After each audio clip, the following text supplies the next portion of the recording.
Whew. So Kurt Busch wins a fittingly old school style race to send off this 25-year surface and configuration of Atlanta Motor Speedway. His brother Kyle has some choice words for how teammates choose to help each other late in races, and Atlanta Motor Speedway herself begs for a repave during the race, causing a red flag and a short track repair. All that and more as we go through the ups, the downs, the lefts, the rights, the twists, and the turns of the 2021 Quaker State 400 from Atlanta Motor Speedway. Let's do it.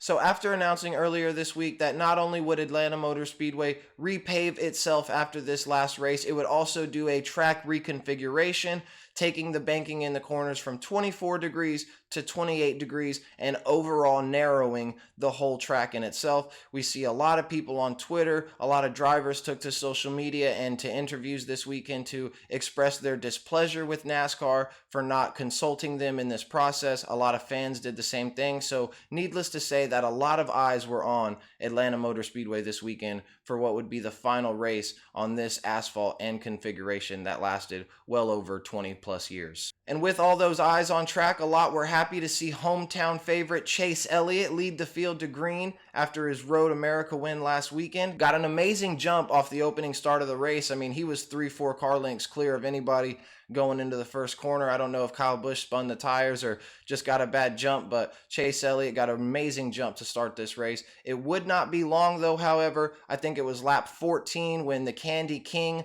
who got his 102nd and probably final career Xfinity win yesterday, Kyle Busch, would come high, wide, and handsome on lap 14. It was actually the lap before that Chase Elliott was able to hold him off. He kind of side drafted that run that he got through 1 and 2 away, but on lap 14 there was no holding it back. Kyle Busch was sitting at high, wide, and handsome, and he had such momentum coming off of 1 and 2. He was able to easily clear the 9, who just didn't look to have the overall speed right from the jump. He would go on and run through his pit box on the competition caution after this and put himself behind the 8 ball. And after the competition caution would be our only incident, I believe, that would bring out the yellow flag today, as Ricky Stenhouse Jr., Daniel Suarez would be clipped, I believe, by the 51 coming out of turn 1 and 2. They were really tight just off the competition caution restart.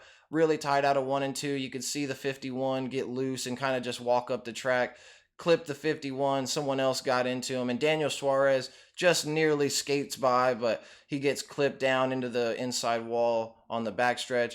Tough break for those guys at Trackhouse. Blew the transmission on lap 3 last week, and then to have this happen early, really just looking to get back into the top 15 for these guys. After the announcement of buying Chip Ganassi, I really thought they would keep continuing firing on all cylinders. There wouldn't be a lot of competition early for Kyle Busch. I think he really used what he did learn in the Xfinity race to good use and put it to good merits early in the race. He was able to get away. I think he was on the splitter early, and that would go on to actually hurt his progress later on in this race though. But throughout stage 1, would do well, goes on to win stage 1, his 3rd stage win of the season. And it would be the older Busch brother starting stage 2 from the point though, as his gear wrench number 1 Chip Ganassi crew would get him out first with a best stop. I think they said they had 2 of their best 7 stops all day in this race, and it definitely showed. This pit stop got him out front, and once that car got into clean air, he showed that he had some speed and that this team has had speed for weeks. Him and Chastain, I think, have had top 10s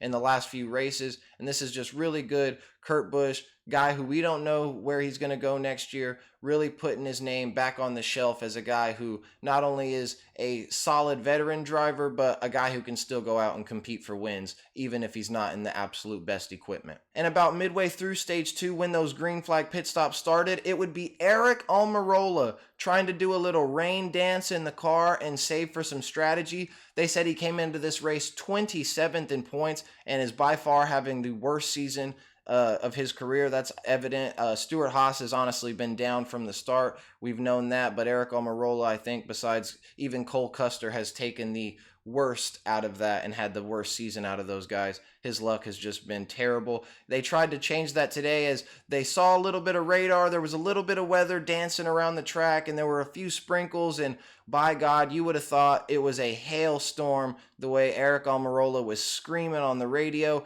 I think they just reached halfway, so the race, of course, may have been called official if the rain was too bad, and he was screaming on that radio, "It's raining hard in 1 and 2. It's raining hard in 1 and 2." And you had to like that. You had to like the effort, but the guys in the booth said he was just being a little dramatic. You could tell there was no way NASCAR was going to stop that race unless it really got bad and started to have maybe a torrential downpour, but just a few sprinkles weren't going to save his season, although he tried, and you got to give him an A for effort on that one. But after all that cycled through, it would be the older Busch brother Kurt back in the lead to make it a Busch Brothers stage win sweep, as he would earn a very big stage win, 10 more points towards the playoffs, and a crucial playoff point. Remember, coming into this race, Kurt Busch sat 16th on the bubble, 25 points above. So that in itself was absolutely big for that team. Now, after stage 2, it actually got a little interesting, as all the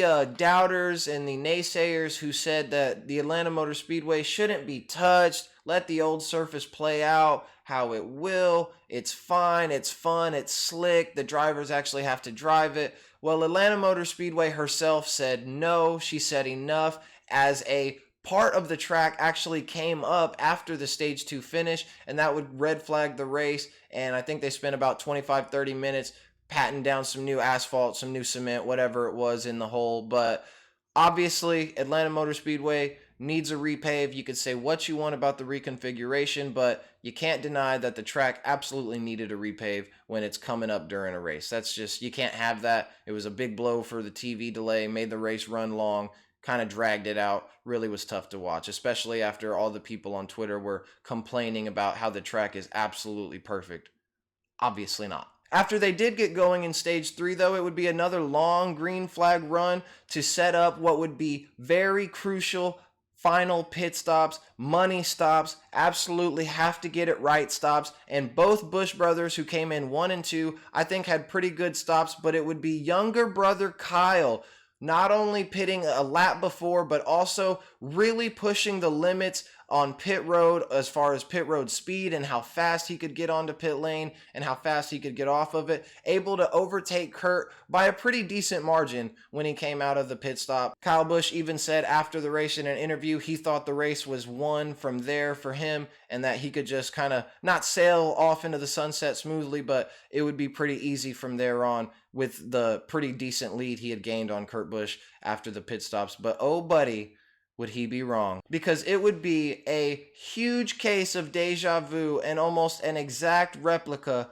of the situation from this spring, in which Kyle Busch found himself leading late, trying his best to not only manage his car but manage the track and the lap cars all around and keep Kurt Busch at bay. And it would be a teammate of the second place car ahead of him that would ultimately probably decide this race, as just like earlier in Atlanta, where Joey Logano did his teammate duties to slow up Kyle Larson and use that aero blocking to allow his teammate Ryan Blaney to not only come by and challenge but pass for the lead in the win. It would be Ross Chastain, the watermelon king of Florida, holding up Kyle Busch with 24 laps to go, doing just enough with the aero of that car to hold him back. But Ross Chastain did his teammate duties, does the aero blocking, and allowed Kurt Busch, who had the best car, to get back in that clean air. And from there, it actually wasn't even over. With 7 laps to go, Kyle Busch made a killer,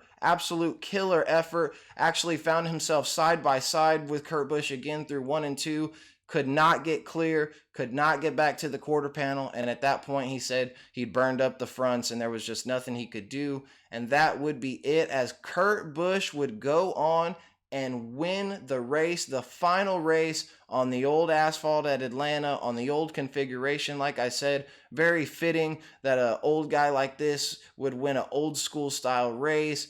Really felt like a mid-2000s race that he would have won back in his prime in that 97 or in that Blue Deuce, if we're being honest. But an absolute killer finish. You love to see a guy like Kurt Busch lock himself into the playoffs, and get a big win for Chip Ganassi. Probably going to be their last win in NASCAR, but a huge win. Probably made Chip feel good, especially after just selling his team a few weeks ago. That's got to put his spirits back on the up and up. All right, guys, looking here at the top finishers, of course, the brothers Busch go 1 and 2. Martin Truex Jr., I think, gets the monkey off of his back a little bit with a third place finish after a few tough weeks. Tyler Reddick continues to impress and run well in that RCR equipment. He finishes 6th.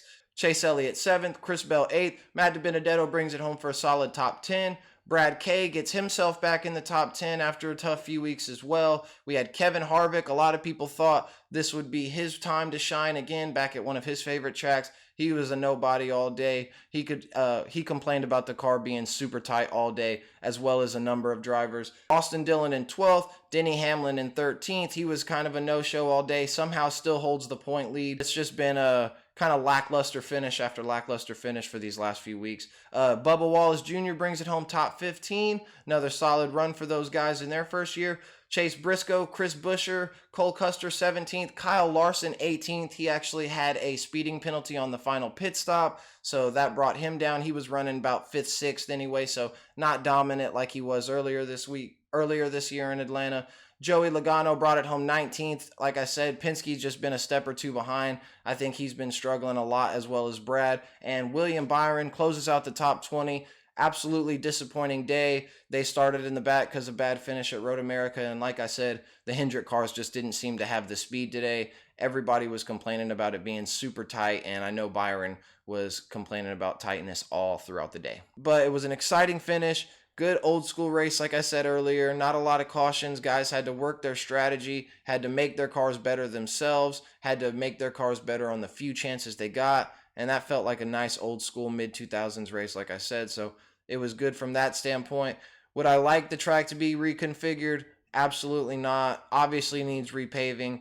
I think a reconfiguration just doesn't suit this track well. I think it's fine how it is, but that's the Speedway's decision, not mine.